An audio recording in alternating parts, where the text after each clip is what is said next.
Masu sauraro, barkamu da warhaka, barkamu da sake kasancewa da ku a cikin wannan tasha muradin zuciya TV. Idan mai sauraro bai mance ba, har yanzu muna cikin littafin nan ƙaunar mu, wanda Mamu Higi ta rubuta mana shi ne Mama Hanifa, da nike ƙoƙarin kawo muku nike ƙara tunasar da ku danna mana subscribe, sannan ku taɓa ƙararrawa domin ci gaba da samun duk wani labari da zarar mun ɗora. Ku mana liking, ku mana comment, sannan ku mana sharing. Ƙaunarmu kashi na 16. Kin san me ma kuwa? Sai Fifi ta girgiza kai. Amina murmushi ta ce, yayanki ya ce abincin ya mai daɗi sosai, don ce mai nayi ke kika yi, so you have to improve in your cooking skill. Don yana son girkin gargajiya, kawai dai bai cika samun irin na gargajiyan ba ne, amma yana matuƙar so. Is Ame for real? To ita miye ruwanta da Sahib? Da Ame ke ta nanata mata yanda yake son girkin gargajiya, ita fa har yanzu tana ganin abin almara ne, wai Sahib din nan ne mijinta. Share tunanin ta kawai ta hau sauya kayanta zuwa na bacci. Duk Ame na lura da ita, sai da ta zo za ta kwanta Ame ta ce, ya haka? Sai ta yi tsaye tana kallonta. Nan Ame ta ce mata, ai Sahib baya kwanciya sai ya sha warm Nescafe, if not ya rinka damuwa kenan, don haka ta je ta haɗa mai a kicin ta kai mai, and she should make sure ya sha kafin ta dawo. Mamakin Ame ta rinka ji, sai ta ga kamar Amin ta daina son ta, amma ba ɗabi'ar ta bane yin jayayya da Ame. Sai kawai ta ɗau hijabinta ta saka, ta fito ta nufi falo, ta wuce kicin tana haɗa Nescafe ɗin, tana tunanin koya za ta kasance a tsakaninsu in ta kai mai ɗin. Ita wallahi cika idanunta yake yi mata kwarjini da yawa. Ko damuwa da rashin cin abinci na Ami ba ta yi ba, wai in zo in kai mai. To ni fa? Ta tambayi kanta kamar za ta zauna ta ci abincinta, sai kuma ta fasa, ta ɗau ƙaramin tire ta ɗora mokkof ɗinta, ta nufi hanyar sashensa. Tana tafiya haske na haska mata sashi biyun, da na ‘yar uwarta Hamida da na yayi Sahib, ko ta cewa wai nata ita da wata. Tuno da Mufibba da ta yi sai ta ɗan ji wani iri haka dai ta ƙarasa ciki. Bata tsaya ko ina ba, sai inda ta gansa ɗazu, ko da ta isa wurin sai bata gan shi ba. Bata tsaya wani tunani ba, ta nufi hanyar wani ɗaki, ta tura ƙofar ɗakin da sallamarta. Sahib da ke tsaye yana gyara kabin ɗinsa na fuska tare da towel gaban miro, da nufin in ya gama ya shiga wanka, sai kawai ya ji sallaman mace. Bai ba da izini ba, ya ga shigowarta. Daga ita har shi sai da suka razana, da gudu ta juya mai baya. Shi kuwa cikin ɓacin rai ya furta, God damn, to me haka? Ke ba a koya miki in kika yi sallama ba ki tsaya a baki izinin ba tukun ki shigo? Ya mata tambayar ba wasa a tare da shi. Jikinta na ɓari, bakin ta na rawa. Ta ce da shi cikin tsoro, ka yi haƙuri, kofi na kawo maka. Kasa ƙarasawa ta yi akan Ame ce ta yi asanin ɗinta, sai ta yi saurin neman inda za ta aje tire ɗin kafin ya yi silifin daga hannunta, don hannun nata kyarma yake yi. Tsaki ya ja, yana wurgar da hand clip ɗin. Ita kuma ta fita cikin sauri, ta koma sashensu. Gabanta na faɗi, tana ta numfarfashi kamar ta yi gudun tsere. Ko da ta shiga sai ta ga har Ame ta yi bacci, don haka ta hau gadon kamar matsoraciya ta kwanta, ta kankama jikinta cikin blanket haɗe da rintse idanunta, ko baccin dole zai ɗauke ta, don ta daina ganin gizon fuskarta, sai dai ta kasa baccin, sai juyi dama da hagu. Daga baya da ƙyar baccin ya yi nasarar fizge ta, bayan ciwon kai ya mamaye ta. Da sanyin safiya Ame ta tada Fifi akan ta tashi ta yi wanka, sai abin ya mata wani iri. Is somehow wearing Ame da ba cika son tashin ta a bacci take ba, sai ta ji don kanta ta tashi, amma yau ta tayar da ita. Bata yi musu ba, ta miƙe ta tafi toilet, ta wankanta, ta gyara kanta a ciki, ta fito ta nufi miro don gyara jikinta. Ame ta riga ta fita zuwa ɗakin Hajja don yi mata gaisuwar safe, inda daga gaisuwa kuma suka zauna hira har ta manta da ta saka Fifi yin wanka. Da ta gama gyara jikinta, sai ta nufi wurin closet, ta buɗe, ta tsaya da ƙare ma kayan cikin closet kallo tana nazarin wanda za ta saka, amma haka ta gaji tsayuwa ba ta samo wanda ya mata ba. Duba da irin yanayin sanyi na garin sai ya yi ta yi tunanin saka hodis da suma outfit kawai since ba fita zuwa ko ina za ta yi ba. Shiro wata Liza suma cardigan ta yi mai ɗan tsayi da wata blue woman jeans ta zuba su kan gadon, sai ta dawo ta saka ina waya, sannan ta saka kayan a sama, ta saka hularta, ɗau wayarta tana selfie don turawa ƙawayenta na Germany. Tana kan ɗaukar na uku ta ji turo ƙofa sai bata juya ba. Tunaninta Ame ce, sai ta ci gaba da ɗaukar hotuna amma sai ta ji ba a kuma motsawa ba, sai ta juya tana faɗin, Ame tun ɗazu ina kika shiga almost an hour. Maganar nata ne ya sarƙe sakamakon haɗa ido da ta yi da Marshall. Kawai sai ta ji kamar an saka mata batir ana controlling movement ɗinta. Kasa natsuwa ta shin gaida shi za ta yi ko dai ta juya baya ne.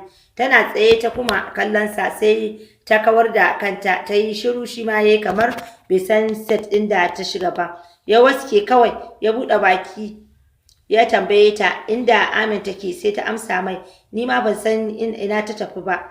Sai ya ga kamar ta mai amshin rashin kunya, duk da sigar da ta yi amfani da shi wurin amsa mai ba sigar rashin kunyar bacci. Juyawa ya fice abinsa, bai sake ce mata komai ba, as ba ta yi ilimin gaida mutum ba kamar yadda ya yi dagatin nata. Bayan fitarsa sai ta sauke wani rarraunan ajiyar zuciya ta jingina da closet ɗin tana mai lumshe idanunta sakamakon jin wani bakon lamarin da ke bijiro mata a fisge. Tana nan tsaye idanunta a lumshe sai ta ji Salma Ame ta shigo ɗakin. A hankali ta buɗe idanunta ta zuba wa Ame sai ta raba jikinta da closet ɗin ta ƙaraso ga Ame tana tambayar ta ina ta tafi tun ɗazu. Bata amsa mata ba, ta ja hannunta tana cewa mata, baby je ki gaida Hajja tana son ganin ki.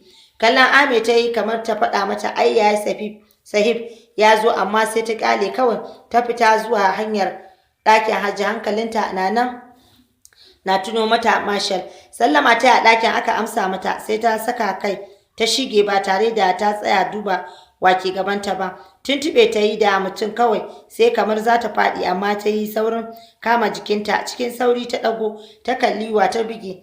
Ganinsa ta yi cikin mamaki, ta ita ma da mamaki ta kalle sa. Yaushe kuma ya zo nan ɗakin? Oh, ita Mufida yau ta ga abin al'ajabi, yanzu ya bar ɗakin Ame kuma har ya zo nan. Ita me yasa suke haɗuwa ne da yawa haka? Ƙaraso mana ta kwarata, zo ki zauna. Ƙarasawa ciki ta yi a natse, ta samu wuri ta zauna nan kusa da Hajja, sai kuwa ya miƙe dama ya gama gaisuwar tashi zai yi ya fita, sai Fifi ta shigo. Na tafi Hajja na cewar Marshall ya saka kai ya fita, sai Hajja ta juyo ta kalli Fifi tana faɗin, kin ga ɗabi'un mijinki ko ta kwara? Haka yake, ya cika son zaman kaɗaici kuma bai dace da lafiyarsa ba. Shiru ta yi wa Hajja kamar bata ji ta ba, sai ta gaida ta ita ma ta tashi ta yi fitar ta. Dawowa ɗakin Ame ta yi, ta sanar da ita sun gama gaisuwar da Hajja, sai Ame ta ja hannunta zuwa ƙasa ba su tsaya ko ina ba sai kicin, inda ana Ame ta rinka janta da labaru mostly akan mijinta wato Marshall Sahib. Ita dai Fifi na jin Ame a wasu labarin mata sai ta ga kamar da gangan Ame ke faɗa mata su, duk don shi ɗin ɗanta ne kuma tana nema masa shigar a wurinta. Akai-akai Ame ke kuma tunatar da ita yadda mace ke karɓe mijinta, musamman ta fannin girki. Haka ta nuna mata nata mijin mai son abinci ne, sai dai bai samu ba, sai ya haƙura, amma yana son abinci musamman na gargajiya. Da hirarrakin Ame wanda Fifi ba ƙaramin baki take ɓata ba, sai suka kammala ayyukan suka fito da wasu yayin da 'yan aikin suka fito da sauran. Don tun dawowar Marshall, Ame da kanta take shiga ta rangada mai girki da kanta, sanin duk duniya tun yarintarsa har yau da ya manyanta, 'yan har yana gidan baya yarda ya tsallake girkinta. don yayi ranking ɗinta a matsayin world most best a fannin girki. Haka yasa even after his marriage ko da a ɗan suɓuce muhibba ta mai girki ba yarda ya tsallake na mahaifiyarsa bare ma ba lokacinsa muhibban ke da shi ba. Zaune suka yi a dining table ana ɗan hira mai kama da muhawara tsakanin Ami da Hajja. Ita dai Fifi na ta ido. Ana haka sai Sallama Sahib ya tsayar masu da hirar tasu. Gaban Mufida ne ya faɗi amma bata bari ya bayyana ba. Yawan haɗuwarsu a tsakanin jiya zuwa yau na bata mamaki da ɗaure mata kai don tun jiya na har yau sam zuciyarta ta kasa samun natsuwa bare ta tantance menene sahihin abin da ke damunta. Jin zaman shi kawai ta yi sai ta ɗago kai a yayin da shi kuma nasa fuskar na fuskanta Ami yana gaida ta da warhaka. Kare mai kallo Fifi ta tsayayi tana kallon suturar jikinsa ba wasu casual or negative bane kawai kaki top ne sai wandon jeans dream blue. Fuskarsa ya ƙara haske sakamakon kabin sajensa da ya yi compared to jiya da bai yi ba. Baby please serve us muna jin yunwa. Ita ta tsinkari muryar Ami na magana sai ta juya ta kalli Amin sannan ta tashi ta fara daga plate ɗin Hajja. Ta gama ta dawo na Ami daga nan ta juya ta kalli na Sahib da ke fuskantar su kamar jiya. Rasa courage ɗin tambayar sa ta yi sai ta ɗan tsaya sai kuma ta matsa daga inda take ta miƙa hannu tana zuba mai chips ɗin da ta gama ta ɗau bowl ɗin plantain chips ɗin nan ma ta miƙa hannu ta zuba mai. Next scrambled egg ne ta fara zuba mai a hankali tana gab da gamawa sai bowl ɗin ya subuce daga hannunta ya faɗi bisa tebul ɗin wasu suka zuba wasu suka rage. A hanzace ya riga kowa fara tambayar ta are you alright? Dago ido ta yi suka sarƙe cikin na juna sai kuma ta yi ƙasa da kanta tana gyaɗa mai kai. A jiya zuciya sauke yana faɗin be careful next time. Glass ne it might hurt you. Shiru wurin yayi. Ame da Hajja na kallon juna ƙasa-ƙasa suna murmushi sai da suka ga kamar Fifi za ta juyo sannan Hajja ta riga Ame magana. Takwarata me ya same ki? Ina hankalinki yake? Shiru dai ta zauna a mazauninta sai Amin ta tambaye ta ko me take tunani Paul ya faɗi da fatar dai bai ji mata ciwo ba. Ta faɗa tana riƙo hannun nata don ganin ko ta yanke. Ami ba komai am okay kallanta Amin ta yi ta ce Aisha gaɗa mata kai ta yi sai ta karɓe spoon ɗin da Fifi take riƙe da niyyar sabin kanta abincin ita ta zuba mata tana ce mata baby bismillah kallon Ami ta yi sai ta gyaɗa kai. Ikon Allah kamar wata kurma Hajja ta faɗa wa kanta a zuciyarta sai dai bata ce komai ba ta yi shiru abinta. Duk wannan abin Marshal na kallon su yana mamaki inda hankalin Fifi ya tafi. Har bol ya kusa yanke ta a hannu don ma dai bol ɗin mai kauri ne. Kala bai ce da su ba da ya gama kallon su ya maida hankali ga abincin gabansa. Ya san wannan mahaifiyarsa ta yi sa ba yarinyar da ta ce ita ta yi na jiya ba. Kowa na cin abincinsa cikin kwanciyar hankali banda Fifi da tsananin tsarguwa ya gama addabarta kamar wacce ta yi wani illegal act. Sarai ya fuskanci halin da take ciki na rashin sakewarta amma abin mamaki sai ya ɗaure fuska ya ƙi tashi ya ƙi yin hira da su.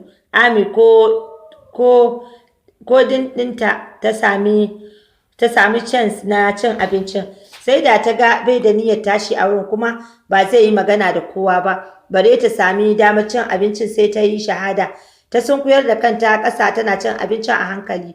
Ko sau ɗaya bata ɗago kanta ba bare ya takura ta kasa samun natsuwar cin abincin. Sai da ya ga ta ɗan sake tana cin abincin sannan ya matsar da nasa filet ɗin yana goge baki haɗi da faɗin Ame za mu fita ni da Kali za mu duba site ɗin nan. Na ga kamar ba su sauran aikin ne.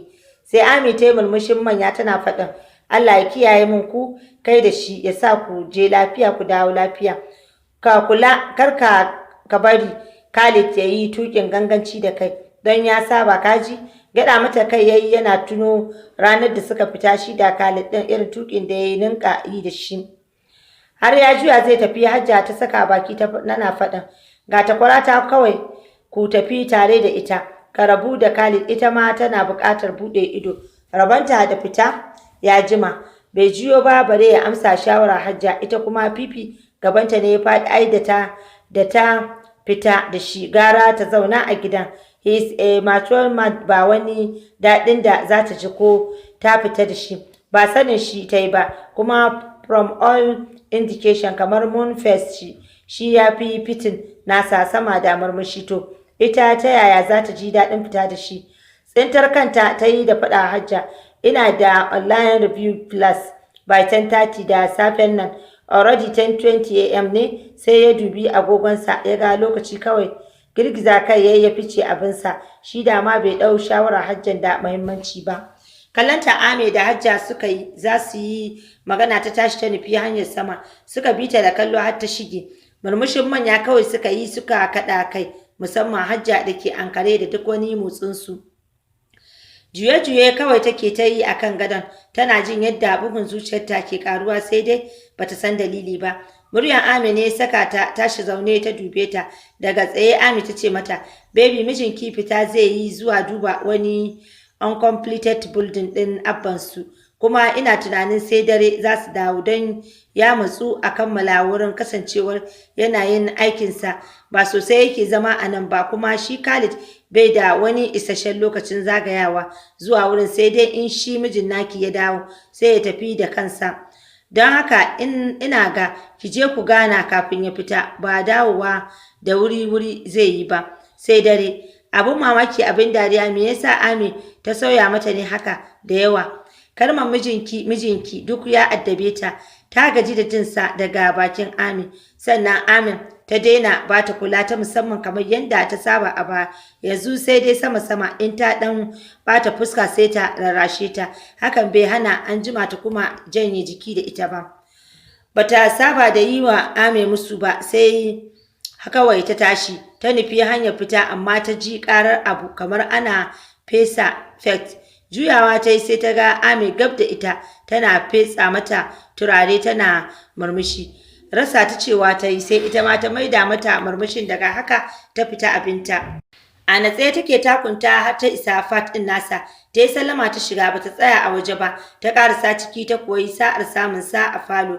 Yana zaune yana sifin wani abu a matsakaicin kwaf sai ta yi mai sallama ya amsa yana kallonta. Gani yadda ya tsare ta da kallo sai ta gaida shi. Abin sai ya dan bashi dariya but bai bayyana dariyar ba. Ya gada mata kai alamar ya ji kuma ya amsa. Tana tsaye bata iya ce mai komai ba shi kuma bai yi offering nata kujerar zama ba. For a moment sai ya dube ta a fisge kai kawar da kansa ya ce lafiya sai ta dube sa cikin sanyin murya ta ce kallonta ya yi sai ya kyale ta tana tsayin shi kuma yana sifin abin kofin sai da ta gaji kuma ta zauna abin nata kamar har da yarinta a ciki. Ya faɗa a zuciyarsa if not taya mutum zai zo ya tsaya maka a tsaye ya ce ba komai ya kawo sa ba amma yana nan tsaye sannan yanzu ta zauna bai ce mata ya bata dama ba. Muryar sane cikin sigar gar babu wasa ya ce ke shekaranki nawa? Sai ta yi mamaki ta ɗago kai ta dube sa ta ga babu wasa a tare da shi kawai ta ce 20. Sukofin ya yi na mamaki ya yi tsammanin ta kai irin 25 years ɗin nan. Ma don mantawa ya yi da misalin lissafinsa yana ta ɗaukar ta to be a 25 years old girl. Ganin abin da ya yi sai ta ayyana a zuciyarta hala ta girma ne da yawa shi yasa ya bata wannan look ɗin. Mamakin sai ta ji ina ma 19 ta ce mai don ya san ba babba bace ba ita ɗin. Bata sanya aka yi ba sai tsintar kanta ta yi da sha'awar tambayar sa haka kawai bakinta ya furta kaifa. Sai ta ga ya kalle ta rai haɗe yana ajiye kofin hannunsa sai ta ji tsoro don yanzu ta tuno abin da bakinta ya furta. Tashi za ta yi sai ya umarce ta da ta zauna kar ta matsa.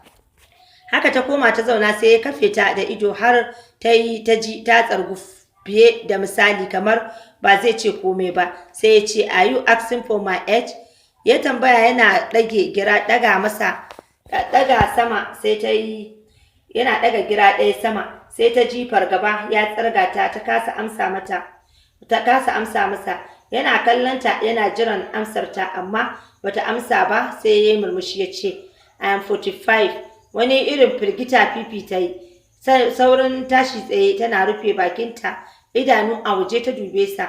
Shi kuma sai ya tsaya yi mata kallon mamaki. Menene na firgita? What? Me ya faru? Saurin girgiza mai kai ta yi tana juya da zuma fita. Aiko ya taso ya juyo da ita da sauri suka fuskanci juna. Hannunta rufe da bakinta har yanzu. Hannunsa ya saka ya cire nata hannun daga bakinta ya zama bata kare fuskarta da komai ba. Kallon juna suka tsaya suna yi sai da suka ɗau daƙiƙu sannan ya ce, me ya faru? Cikin separate sentence ta ce, babu komai. Sai ya kuma kallonta sannan ya sake ta fita cikin sauri shi kuma ya tsaya hannunsa a ƙugunsa yana tunanin me yasa ta firgita. Bai sani ba amma yana mamaki. Sanin Lama Khalid ne ya farkar da shi daga tunanin abin da Fifi ta yi. Sai ya juya ya ɗau wayarsa ya fito suka wuce. To masu sauraro duka ina ga anan zan dakata sai idan Allah ya kai mu. Za ku ji ni ɗauke da ci gaban wannan labarin. Ni Mama Hanifa nake cewa mu wani lafiya.